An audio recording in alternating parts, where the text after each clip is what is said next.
Hello, Brandon. It's Wednesday.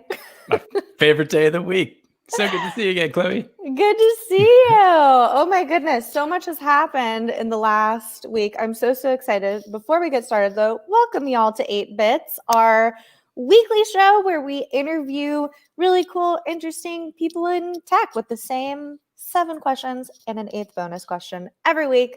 I'm Chloe Condon, Cloud Advocate at Microsoft, and this is Brandon, also developer advocate at Microsoft.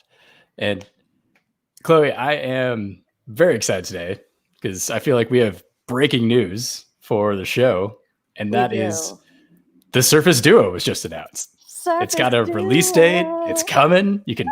I think you can buy it today. Oh my God. Is that right? I think you can start pre-ordering it. I'm so excited. I, of course, I am an Android gal myself, as evidenced from this lovely phone case that I have with my favorite character, feeling how I feel all the time.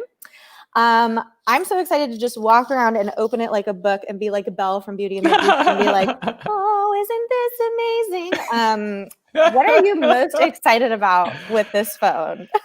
Oh, man. Well, it's a mixed bag of emotions because as a mobile app developer, this is yet another screen format or screen size that we have to now think about going forward. Right. And so what I'm interested the most in is getting one to try out and literally just run my apps on it and see how they look, and then seeing what it takes to modify them to be even better. And I know on the Xamarin side, we've created a library for dual screens months ago. It might have been about a year ago.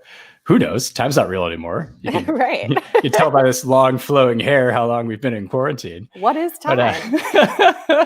But yeah, so I've seen some cool demos that will take your code and almost tweak it just a little bit. So like things like menus, like those flyout menus, sure, that will just always be there on the second screen. So it frees up more real estate for you on the other screen for what you're actually engaging with in the app. So yeah, I really want to get one and try it out. I'm kind of hoping we could like get a free one, like this is my job, Microsoft, right? You can. This is our subtle plug. This is a hashtag ad. No, just kidding. No, I'm super excited too because I don't know what it is, but maybe it's just that we're of the same age, Brandon. We grew up with those like Sidekick phones that like opened up. And I remember I had a BlackBerry for a long time just to get a full keyboard, and it looked like a camera and it opened like this. And I remember this. Phones that open. I mean, we have the flip phone, of course, but shout out to my dad and his flip phone. But I'm so excited to almost have this little like book to walk around and read with. But that's a great point. Like as far as mobile development's concerned, it will not only solve some interesting issues, but also create some really interesting UI things that we really haven't experienced yet. Yeah, and I kind of think about it. What was that Nintendo handheld that has the screen, like dual screens, and there's like a screen on the bottom where you can see like the map.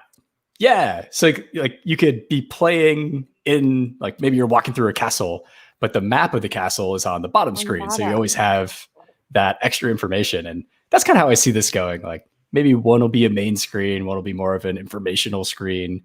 But then, yeah, the app developers who can really harness this and take advantage of it and make that second screen super meaningful are just going to be light years ahead in the market. And the rest of us are just going to be playing catch up. You know what I'm most excited for? As a crafty queen myself, I'm very excited to make a cover for it that looks like a tiny little book.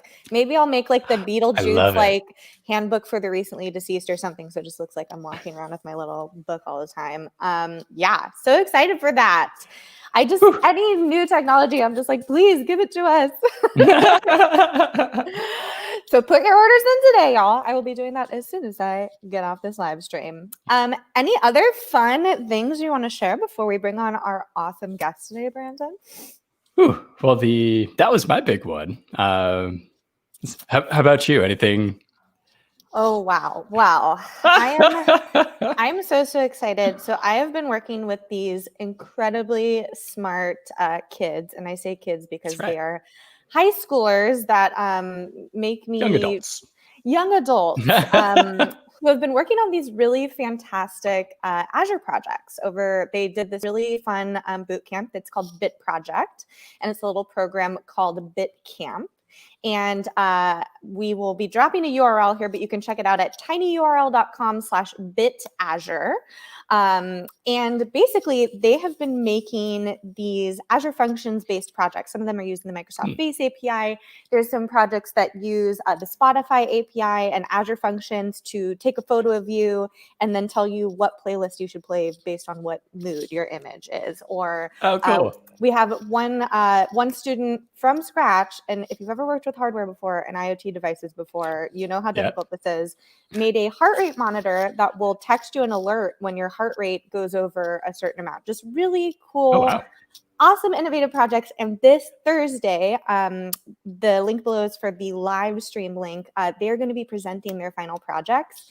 And I am so, so excited because in this age of working from home, it's a really fun, not only have these kids learned remotely and just done, most of them have never even touched any sort of APIs before, or this is one of their first or second computer science classes, but the projects they made are so freaking cool. And I'm so excited for them to share them with the world. And I will be sharing a blog post with y'all next week featuring all of the amazing things, but I feel like such a proud mom.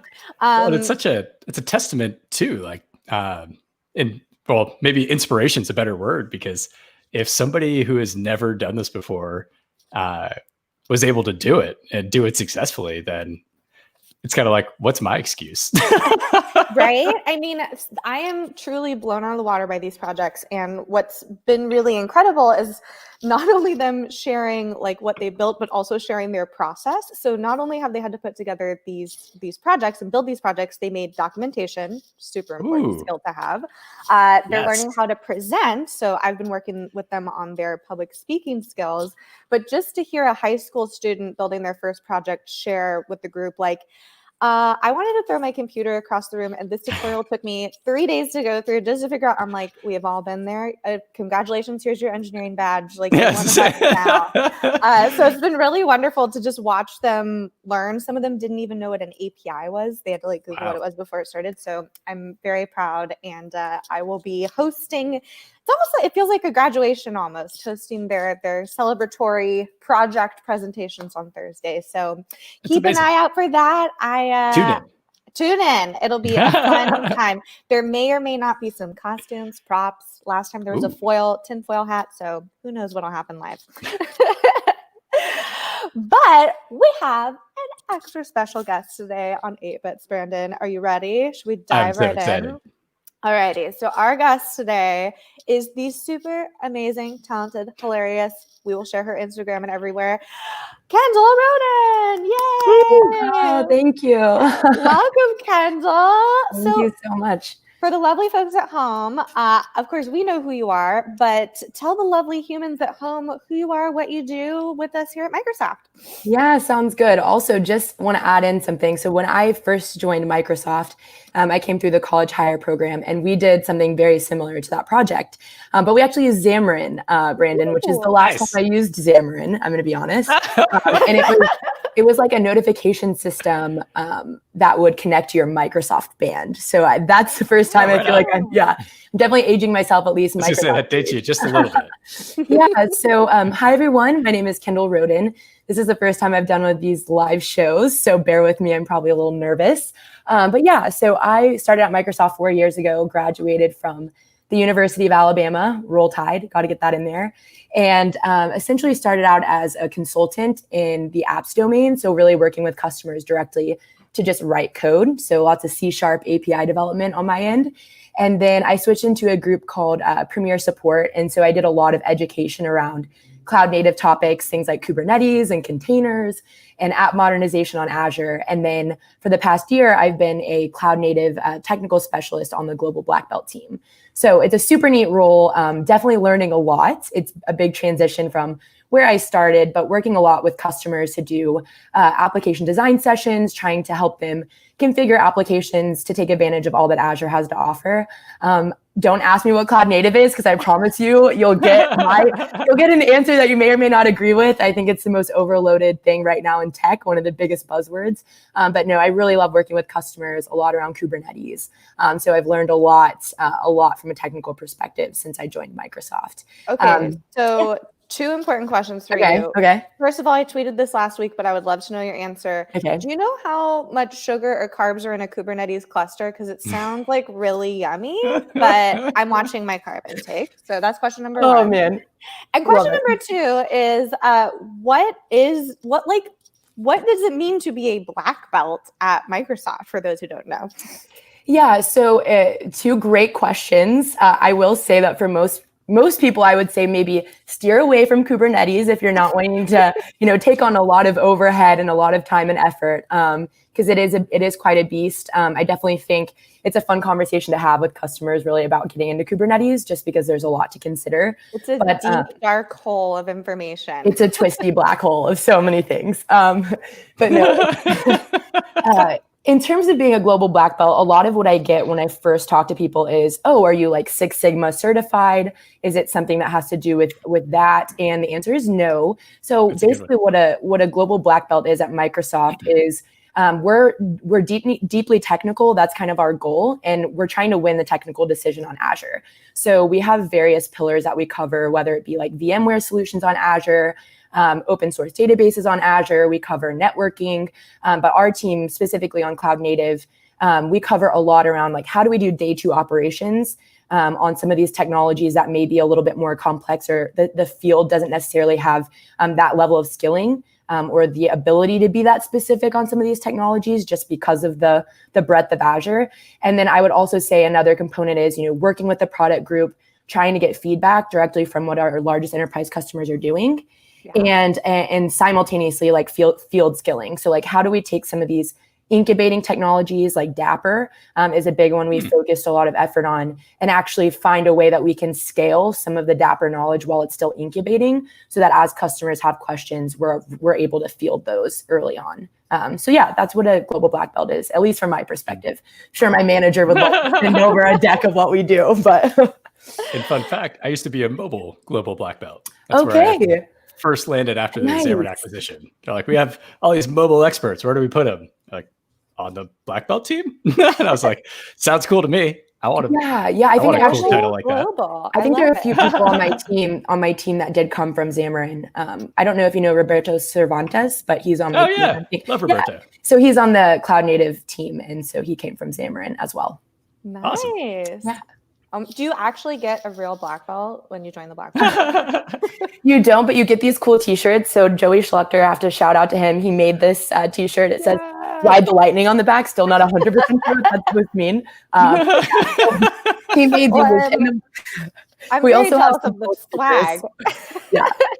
Yeah, we have a little like Microsoft global black belt sticker, and it's just like the Microsoft logo, and it has a little black belt on it, so it's kind of cute. So I have to ask, because I always ask the Imagine Cup winners, I'm like, did you get a cup? Like, I need to know like what the actual prizes are for these accomplishments.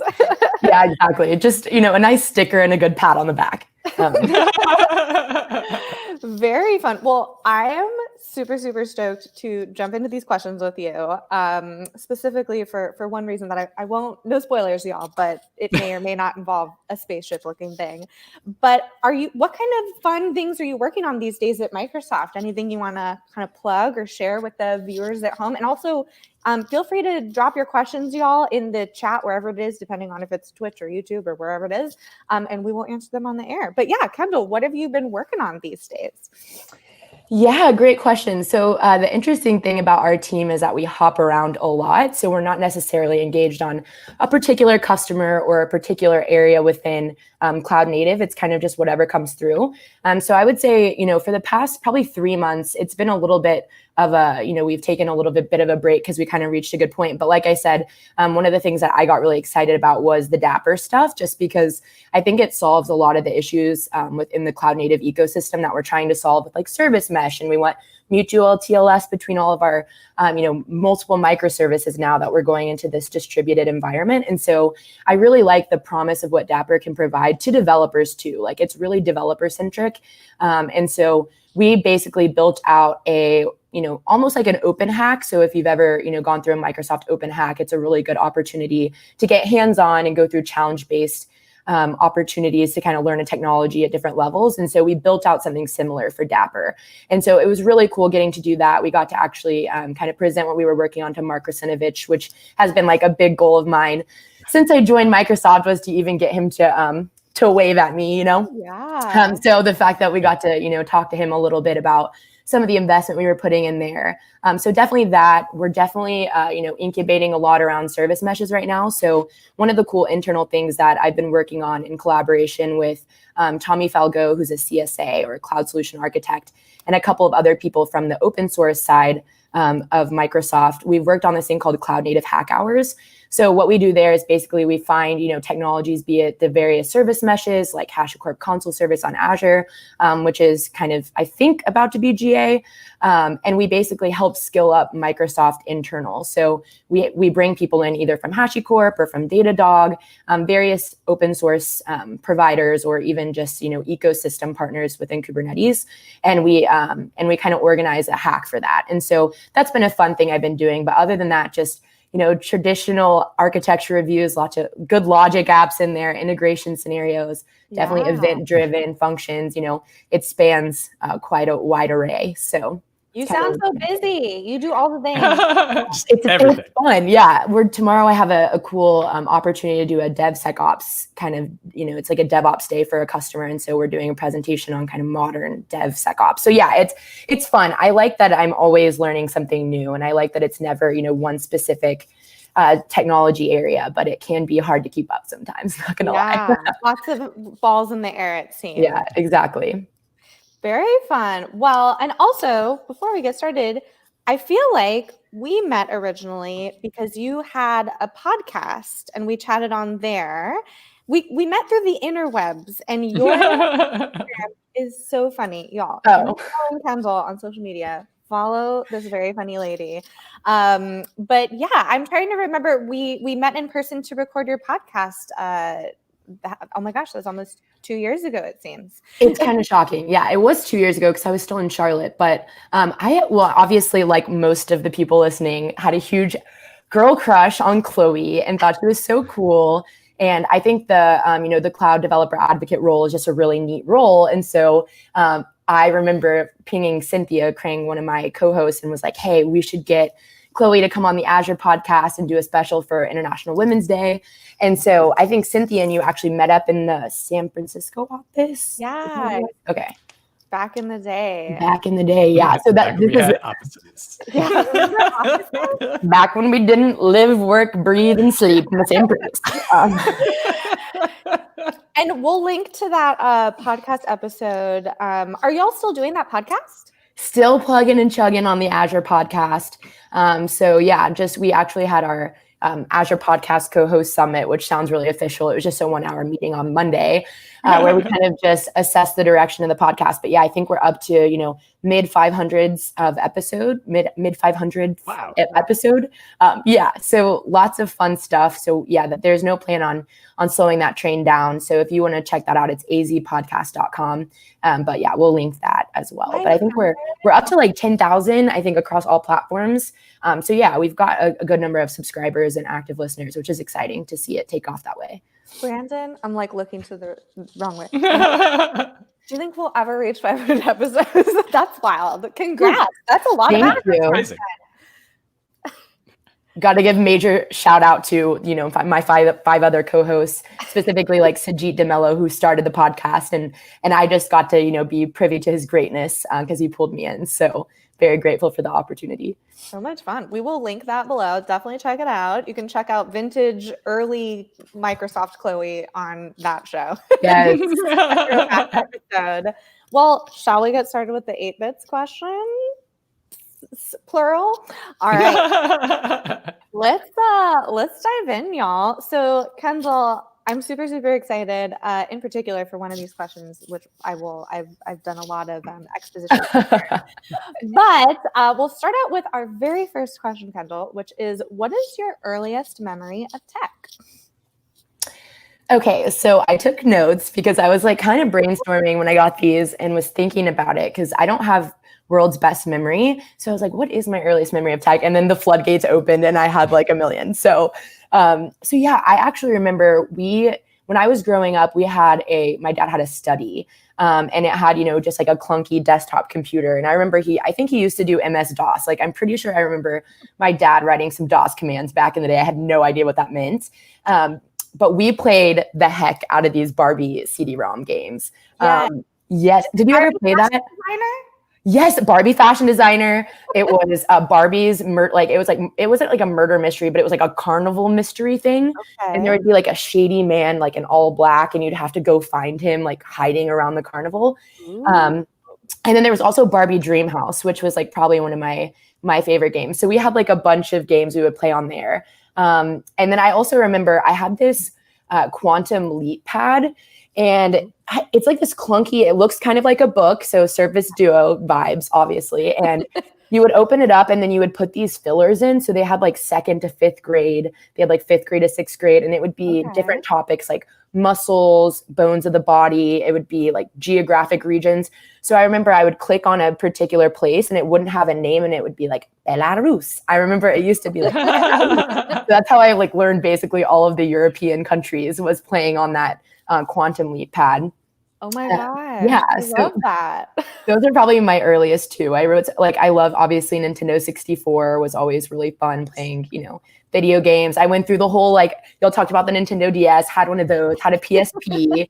And then I was obsessed with the Sidekick. So that was more like probably middle school, but I wanted a Sidekick so bad. First of all, one of my favorite meme call-outs of our generation is that Kelly Rowland in her music video is texting someone through an Excel document on her yes, on her Sidekick. We will link to that in the show notes.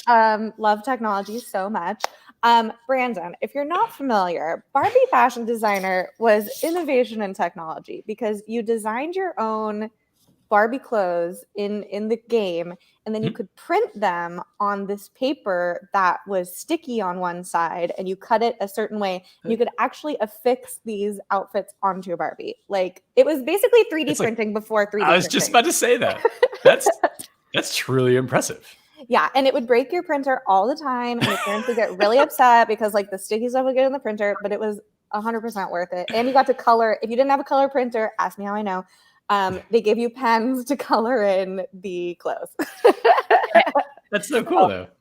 Yeah, no, it was so fun. I remember I did a lot of like playing Life because I would go to my aunt's house and they had like the game of Life on their computer. So we would play that too. But yeah, computer games circa those days, so fun. And I remember every time, it reminded me of what we talked about before the show, but every time I would log into the Barbie game, it would go, welcome, Kendall.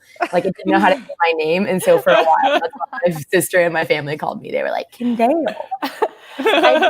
One thing that I do appreciate about just the advancement and innovation of technology is computers are much better able to pronounce Chloe now. My early computer games, it was a lot of chlo or like chlo.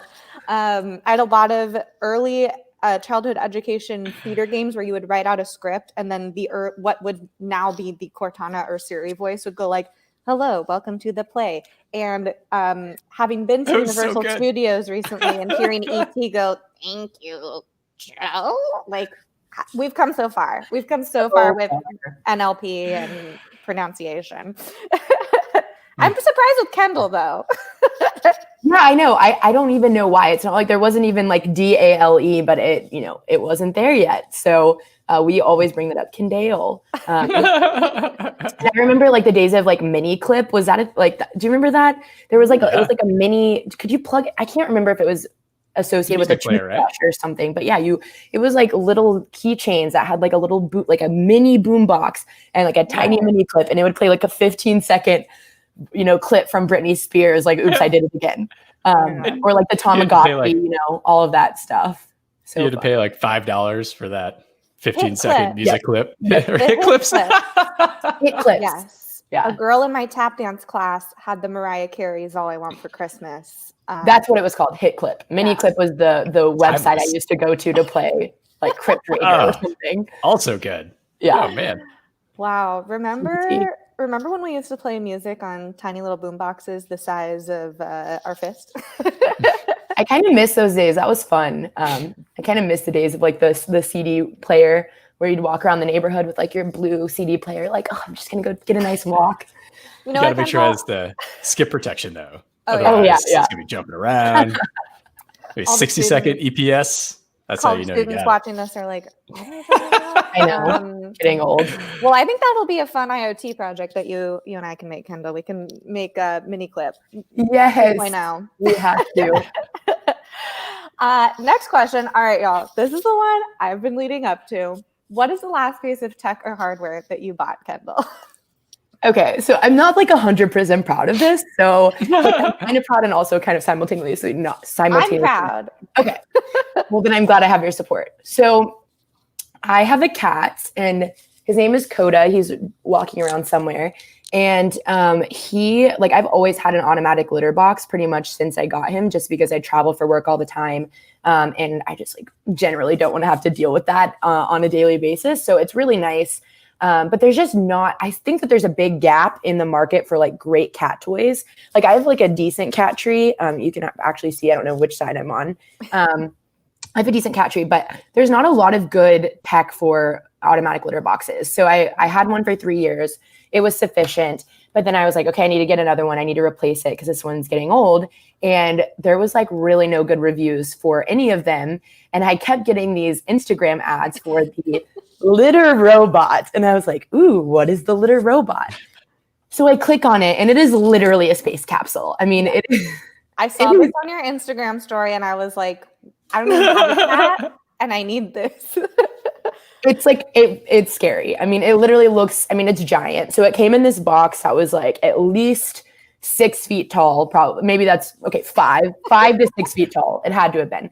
And so yeah, it's in this closet over here in my house. I'm not going to show you just because like who wants to see that actually? But yeah, Chloe knows because I posted a bunch of Instagram stories about it. But it was $550. So it's a steep price, but honestly, it's so cool. So basically, you like put the litter in it, right? The cat looks like a spaceship. It's a spaceship. It has lights inside of it. We're talking like Dragon capsule, Apollo capsule.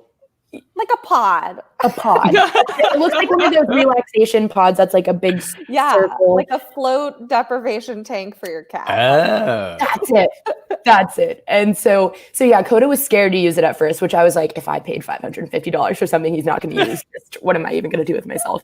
And it's also way too big to send back. Like I'm like, good try telling me I can send this back for free. I can't even, lift it up with both my hands. So yeah, the litter, basically the way it works, it's really cool. So the whole thing spins and it puts it grates through all the litter. And then it basically puts all of the litter out, clumps up the other stuff, drops it in a little bin that's underneath the system, and then flows all of the litter back in. So it does like this 2-minute cycle to basically optimize the amount of litter usage. And the drawer, you technically only have to like replace maybe once a week with a cat. And so it's like in a really good system, and it's awesome. But and then it launches your cat to space. Exactly. And it was so weird. Like 1 second the cat was in it, and then something zapped, and it was gone. And I don't know where he is. He's probably floating. What is it called? The place Diagon Alley. Yeah. Coda's like wakes up. Well, it is the coolest thing I've ever seen. It makes me want to have a cat just to train it to go in there and launch it into space. The next step is getting him to use the toilet. But I need more than one bathroom. I live in a small apartment, but I'm like, when I have more than one bathroom, there's a whole system of training your cat to use the toilet. I've seen that's step 3, I guess. That's 2, whatever. So, Brandon, do you have any high-tech dog things in your life? Because I feel like there's so many tasks with, I don't have an animal myself. I just have a toy skeleton that I bring out to have fun with. Dress up like the Barbie clothes. Oh yeah, I should make some outfits for him. But I feel like there's so many tasks that either can be like automated by technology. I guess like other than getting a robot to walk your dog, Brandon, are there any technical innovations you have or you want for your pet? I don't even know if this counts, but we have automated dog food shipments on Amazon. So just like once a month, we get a bag of dog food, which is nice. And then I use like calendar reminders to remember to give him the once a month pills for heartworm, flea, and tick stuff. But that sounds like a good Azure function project. Yeah, I don't think we have any like crazy, even anything electronic that Kirby uses. I mean, he eats everything.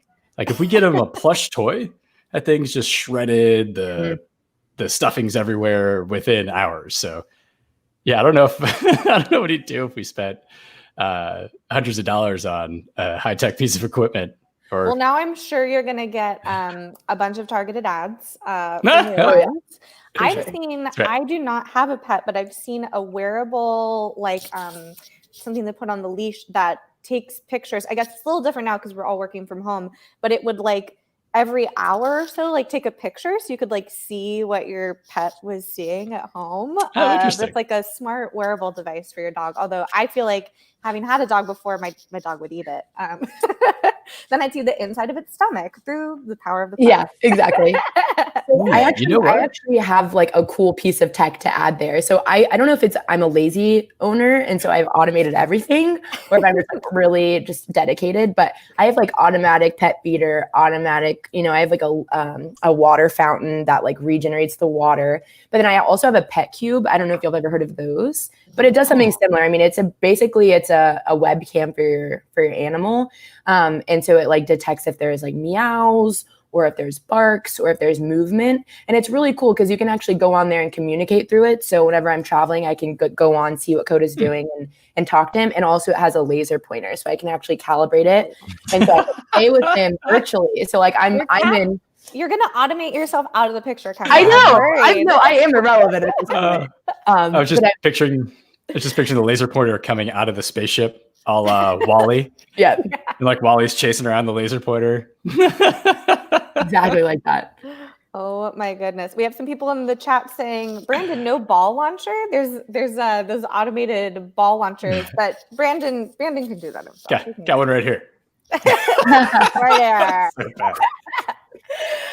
All righty. Next question is, what technology do you love, Kendall? This is a hard question to ask a techie because I wrote down like 10 things. But yeah, so I would say I tried to think of some creative ones and like some that were day-to-day, I guess. So I'm going to tell you all my 3 favorite apps, and then I'll go into like my 2 favorite, I guess, technologies outside of that. So one of my favorite apps is the 1 Second Everyday app. And basically what it is, I don't know if you've ever heard of it, but it makes it really easy from a user interface perspective to upload a 1 second video from each day of the year. Yes, these are so fun to watch back, especially I've seen a lot of folks with kids use Yeah, so it like charts, their growth over time. So it was my New Year's resolution in 2018. So as of December 31st, I will have 3 years worth of 1 seconds every day of 3 years. So I just think it's really special. It's especially for people who, you look back and wonder where the time has gone and what you've done. And then you watch it happen and play out and you realize like, wow, I accomplished a lot. I met a lot of people. I went through heartbreak. I met, all these different things. It's really, really cool. And so that's probably my favorite app. And have you missed any days, or have you done it every day? So I would say like on average per year, I've missed like 10 to 12 days. So like still pretty good. Yeah. There's some days where I realize like, it'll be like, I'm sick, or especially when COVID started, when you're navigating all this stuff, you're like, okay, here's a picture of my food. There's some things that it was like, there was a few days where I was like, I just don't have anything to share today. Mine would just be like a bowl of granola. Yeah, exactly. Look at this excitement. Yeah. My computer, my working computer for the 12th day in a row. But So yeah, I really love that. I also love this game called Design Home. It's kind of sickening because I spend real money on it, but you get to design rooms. But the cool thing is they actually use real pieces from real companies and they virtualize them. So like if you liked something in the game, you could actually go buy it in real life, which I think is cool, which is not why I like it. I just like it because it's super fun. See, I need that in Animal Crossing because there's like a teacup ride that I really want, like in real life on the Animal Crossing island, and I need to buy it immediately. Yeah. You need that for sure. And then the last one is Spotify. I think the technology behind Spotify's Discover Weekly is a really amazing example of using things like machine learning and like creating recommendation engines that bring people joy. Because every single week, my Discover Weekly is spot on. And so I love that I don't have to go search for music. Like good music comes to me, which I really appreciate. Thanks, Spotify. Big shout out. You're so lucky. So I use YouTube Music. Okay. Mostly because we pay for YouTube premiums and it's just included. So I was like, well, I could pay for Spotify too, but we're already getting this for free. And it just plays the same songs for me every time. I'm like, I know I liked this song. Like I gave it a thumbs up a week ago, but you didn't have to play it every single day, every time I turn on the playlist. That's me with Huey. Hopefully they'll get better. Huey Lewis in the News all day, every day, and Hall & Oates. Have either of y'all, well, I guess you haven't, Brandon, but my boyfriend just signed us up for the Spotify Duo account, which you sign up for with either a friend or someone you're in a relationship for. And what's been very funny, I've enjoyed this a lot more than my boyfriend. But first of all, there's some UI where you can go in and upload a photo of yourself and your partner that you share it with. So ours is like a picture of us. It's like 2 sticks with fondue on it and we're the cheese. And then it says like Chloe and Ty's playlist. Yeah. The funny part is I like and upvote things a lot more on Spotify than my boyfriend does. So this combined playlist of our similar interest is like one death metal song, obviously his, and then RuPaul 80s throwback music. And it's like, this is your love song playlist. And my boyfriend's like, this is Chloe's playlist that she's taken over.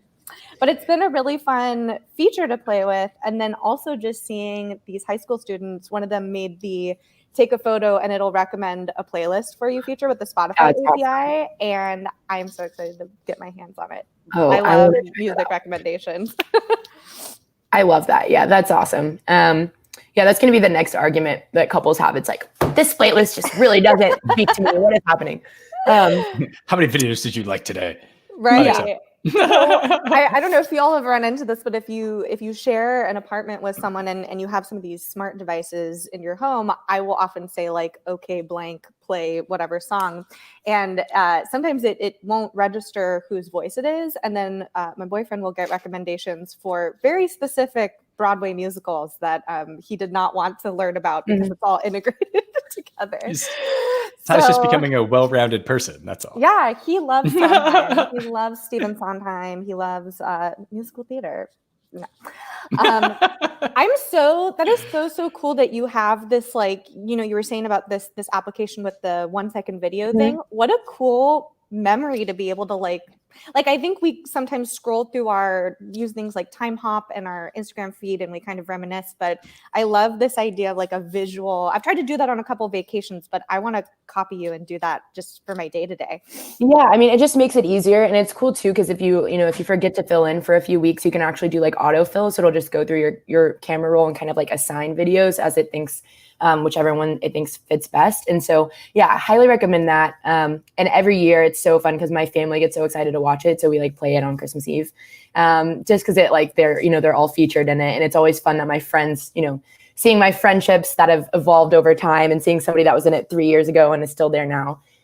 It's really, really cool. But yeah, so I'm just going to rapid fire 3 things that I think everyone should invest in based on their desires. So one is a projector. So like, I don't have a TV, I just have a projector and it's life-changing. I absolutely love it. I've had it for like 3 or 4 years now. But yeah, love the projector and never going back to a TV. Obviously Azure, just have to throw that in there. Okay. Azure, obvi. And then a muscle gun. Yeah. So if you're somebody that's always like, I'm so sore, I need a massage. If you get a muscle gun, or you have a friend that has a muscle gun, in my case, the guy that I've been dating has a muscle gun. So I have borrowed it and it is life-changing. And if you play golf, getting a rangefinder. So like one of the hardest things is always trying to figure out how far you are from the flag. And so having just like an automated handheld rangefinder is awesome because it'll tell you exactly how far you are from the pin. So those are like 3 kind of more obscure ones. I'm like, and muscle gun. Writing that down. I'm not like I'm not a physical therapist, so I don't want to say that that's probably like the best thing for your body. I don't really know. At first, I thought you were saying a muscle gun from the gun show. The gun show. So good. Okay, so now for something completely different. What technology do you hate? This one was the hardest one for me. Yeah. What do y'all hate? Do y'all have like really specific? I came up with a couple, but. So mine, I believe, and correct me if I'm wrong, Brandon, was I hate anything where you can anonymize yourself on the internet because I think like it's important to have an open discussion, but I think people should have accountability for what they say on the interwebs. Okay. Brandon, I don't remember yours. Do you remember yours? We can look back in the archives. My love was C#. This is true. I love it. But so my hate was the opposite end of the spectrum. So basically, say non-strongly typed programming languages where it just feels like the Wild West, and it like breaks my brain to think about how you can make apps without bugs in those ecosystems. Like the compiler saves me so much in C#. Well, saves me from myself. And I know I would just constantly shoot myself in the foot if I didn't have it. I'm a big fan of C#, but that's also because it's the one that like I, learned in school and that I've used the most. I totally agree. Well, it's the best.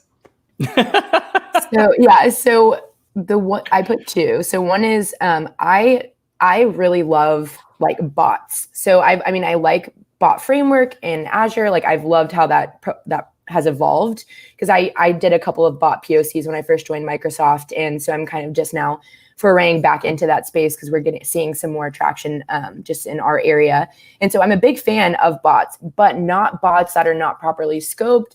I hate getting a bot when I'm frustrated. So I feel like there's just there's a lot of considerations when it comes to like a bot should not be like another person that handles everything. Like it should have a scoped purpose that should be really clear, and there should be a really good handoff. And so I think I really struggle when I get on a call and the bot does not understand me. I don't think I'm just like, it's the worst. Operator. Yes. You're representative. Yeah. So I do really like bots, especially from a technical perspective. I think there's a lot of cool stuff there, but they have to be done well and thoughtfully from a user experience. And then the other one is alarm clocks, specifically because I hate waking up. So that is relevant. There has been an alarm clock on my list for a long time that I haven't gotten that has wheels on it that like literally wheels itself off of your bedside table. I saw an Amazon review that said this rolled off onto my face and I got a bloody nose. It woke me up though, and I was like, to be fair, it's effective.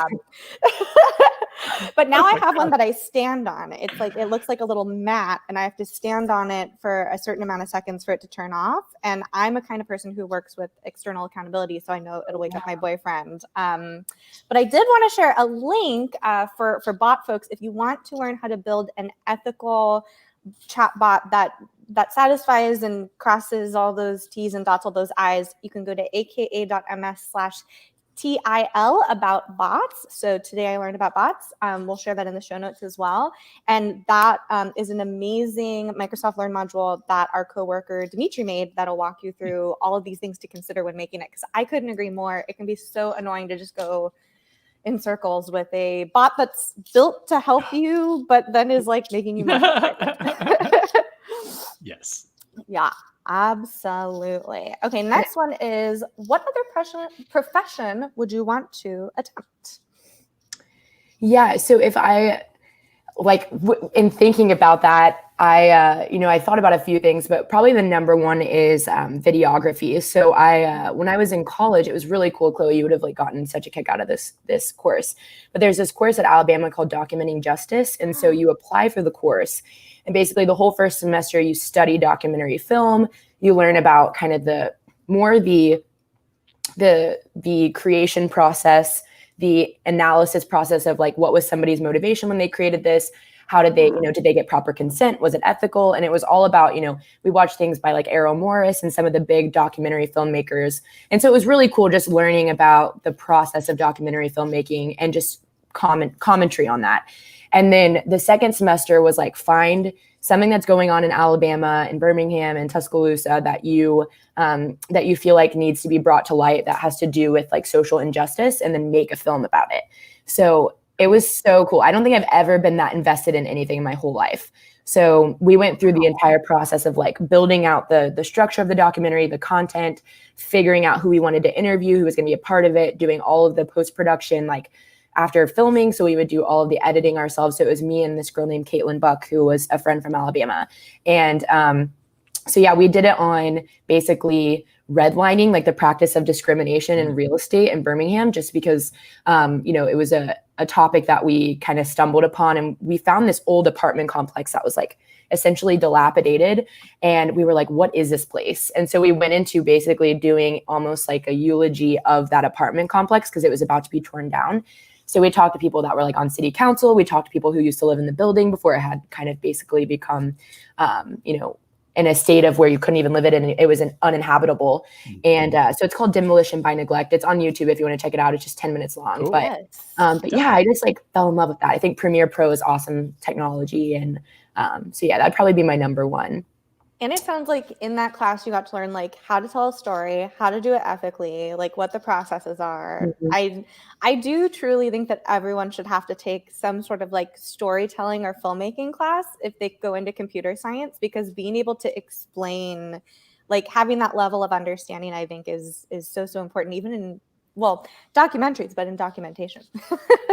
No, it's so true. Because I feel like sometimes we miss the story for customers. We miss the story anytime that we're doing anything. We just put a bunch of content in a PowerPoint deck and we present it. And a lot of times it doesn't really tell a story to anybody. They're like, okay, what does that mean? I need more than that. And so I think it definitely helps from that perspective too. So yeah, I loved that. I think that would be really, really cool. Yeah, so fun. Also, as our producer on the show just said, woohoo for videography. Couldn't agree more. Hand claps for videography. Yeah. So what technology would you not want to attempt? Yeah, so what profession, not what technology. There are plenty of technologies that I'm like, I would not want to be a networking engineer. Let's just put it that way. I'm not signing up for that. But so two of them are real, or one of them is like more real, and then one of them is a fake job that I just would never want to do. Okay. So I don't think I could be a teacher. So I love teaching. So like the Teals program at Microsoft, if you've ever heard of it, highly recommend looking that up. I'll even drop a link or something. But basically Teals is an organization that helps Microsoft professionals or professionals in the IT industry to go and teach computer science at schools. And so I've done that and I loved it. It was awesome. And it definitely, everything you said earlier resonated, just like seeing a student who says like, I'm so stupid, I'm never gonna be able to figure this out. And I was like, girl, same. I was like, I felt the exact same way. And I was like, I promise you can do this. I think a lot of people think you have to be super, super smart to learn how to code. And the reality is it's just the thought process. It's just another thing to learn. But I could not be in a classroom every day and be expected to be there on time. It wouldn't work. Like, that's why I couldn't do it. I just, I like vacation. It's hard to plan there. I love that Microsoft, I have flexibility in my schedule. I like to travel. And so I think just being in the same classroom every day at the same time, I wouldn't be able to adhere to that standard. And so that's why I said teacher. Yeah, it's so interesting because we had a guest a week or two ago who's a teacher learning to become a developer. So relatable content. Teachers, honestly, I have so much respect for people that have that kind of like regimented schedule. I just never, especially when you start at Microsoft, it's like 4 years later. If I couldn't, I have friends that are like, oh yeah, we're, getting hauled back to work post-COVID, like we're not allowed to work from home anymore. And I'm like, I just can't imagine having that, responsibility put on me to be somewhere every day at a certain time. And then the second one is a jewelry untangler. Like if that was a job, I wouldn't do it. It's the one thing on earth I wouldn't do. That is so relatable, Kendall. And I believe this is either in my tweet drafts or I've tweeted this before. I am waiting for a woman in tech to invent the jewelry untangler. I will pay as much money as you paid for that cat litter box to just have someone untangle my jewelry. I've $1 million idea. Think about like headphones, cords, cables. Yeah. It's just like you put them in the box and they're tangled. Mm-hmm. Yeah. It's science. So like you put them in the box, they become tangled. Yeah, we need like a robot with little like tweezer hands to just take apart these thin little necklace chains are the bane of my existence. I could not agree more. It reminds me of She's the Man when she's like, you are weaving a really tangled web. Like really, really tangled. But yeah, I just couldn't do it. So I'm saving all my tangled jewelry and it's going to be the punishment for my kids in the future. Like you're not grounded, but you have to untangle that whole thing from like jewelry and come back when you've learned a lesson. Someone in the chat just said like Christmas lights. So anybody out there watching, make this untangler bot for us. I mean, I saw a video of a robot the other day, robot cheerleaders at a Japanese baseball game, I believe. So where's the jewelry untangler? That's my question. Need it. Somebody help. And our next question, what technology do you wish existed from film or TV? Okay, so I have like some really specific ones. Okay, we're here for it. We love more specific the better. Have you ever seen Spy Kids? A long time ago, but yes. Okay. I'm familiar. So they have these so they go to the safe house when their family's been compromised, their parents are spies, they find out. And so the Spy Kids go off to the safe house. And in the safe house, they have these little packs. Like imagine it's like a vacuum sealed plastic card, basically. And so you look at it and you're like, it would maybe be yellow and red, and they would put it in the microwave and it would zap into a McDonald's meal. So I was like, that's cool. Yes. I need a hash brown now. Yeah. Like it was so cool. And there was other things in that movie, like Floop's Fooglies, and there was like the thumbs, and they had like mini cameras that they would put up, and then they would like have anyways, the Spy Kids were super dope and had so many cool things that I wanted, but that microwave thing really hit home. Anything that's like instant food, I'm like, please sign me up.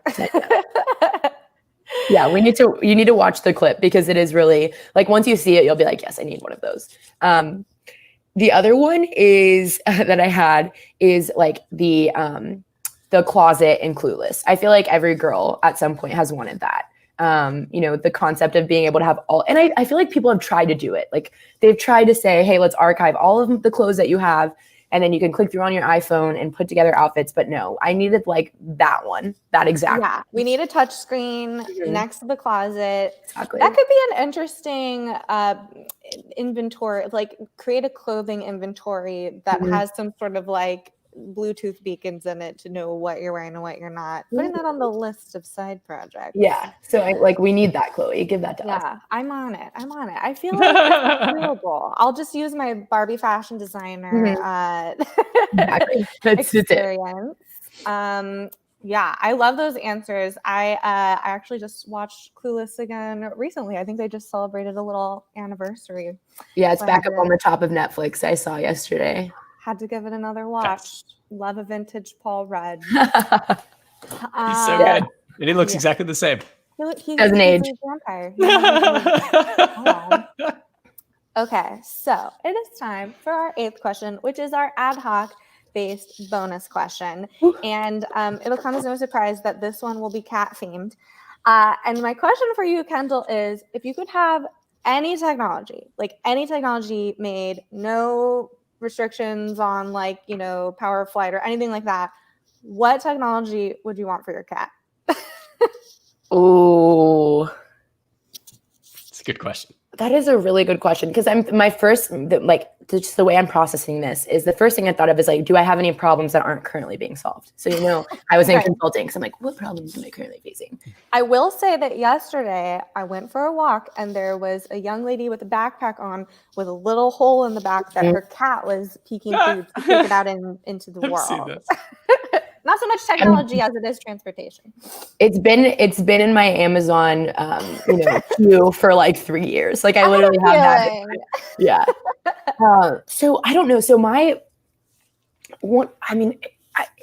if it can fly, obviously that would be really cool, but I'm trying to think of it would be really cool. I feel like my cat can be kind of, sassy, a little aggressive, a little bitey sometimes. And so I feel like when I did a foster cat at the beginning of COVID, like that wasn't really a problem because he got all of his energy out and he loved having like another companion. So I feel like it would be like almost like a holographic or like robo kitty. Like a Poochie, but a cat. Remember Poochie? Yeah. So I used to have like a dog that was like robotic dog. Like, something like that. That didn't have the maybe the care and the investment that a second cat would have, but that would give my cat a lot of excitement, get him moving around the house. And maybe it's something they could do in like a really cool bubble that would also float, if we're just going like really far out there. But yeah, I think it would be some kind of like holographic animal that maybe I could just like put up on my phone and it would run around. I could control its actions and it would like make Coda feel as though he had a companion. I love it. And I can't wait to see your cat perform at Coachella 2025 as a hologram. Yes. Coda's going to be like up there behind, Frank Ocean or something. Just like, yeah, Coda's going to headline. It's really great. I pre-purchased my ticket right now. Okay, we're doing it. Amazing. Well, that's all the questions. We've got 5 minutes left, but before we let you go to, I just picture like you're going to get off this call, Kendall, and like you have your black belt on and you're like solving on the microphone. That's what I need to do my roundhouse kicks for the day. Where can people find you on the interwebs? Great question, everyone. Come to my little corner of the interwebs. Yeah. So if you want to follow me on Instagram, that one's just more like my personal life. But I did stand-up comedy. I like to be funny. So if you want a good laugh, I'm a Kendall Did It. I think I'm going to start a Kendall Wrote It because I like to write. So that's kind of what the theme was. Kendall Did It, Kendall Wrote It, whatever. So you can follow me on Instagram there. On Twitter, it's just at Kendall Roden. Same with like LinkedIn. That's kind of where I am. We are working on some GBB related content when it comes to like technical blogs and stuff like that. Right now I'm on Medium and have a couple out there, but definitely we'll keep everyone posted. If you're interested in the more technical aspects of what we do, I'll definitely make sure to follow up with those, but we'll definitely put that on my Twitter account when that time comes. So amazing. Also, someone in the chat just said cat box with drone to auto fly litter to trash. Brilliant. We're here. You start that Kickstarter, we'll fund it. Now we're in the future. You did it. I'm here for it. Amazing. And as usual, Brandon, I'm going to assume Git Trends. Still, people should be downloading Git Trends, obviously, the official app of the show. We just released a new update, so you can see not only all of your repos and how many stars and views and clones each repo is getting, but we added a feature where you can see all the totals. So your cumulative from all your repos, basically what your impact is on the world. So our 10,000 people a week visiting all of your GitHub repos, you can see that today in the new version of Git Trends. Sweet. Oh yeah, and find me on GitHub. That's another one. I didn't even think about that. It's just Kendall Roden. Keep it consistent, but yeah, definitely interact with me there too. Amazingness. Well, thank you so much for joining us today, Kendall. This was so much fun, and didn't think I would be talking about cats this much today, but as a dog person, I'm still here for it.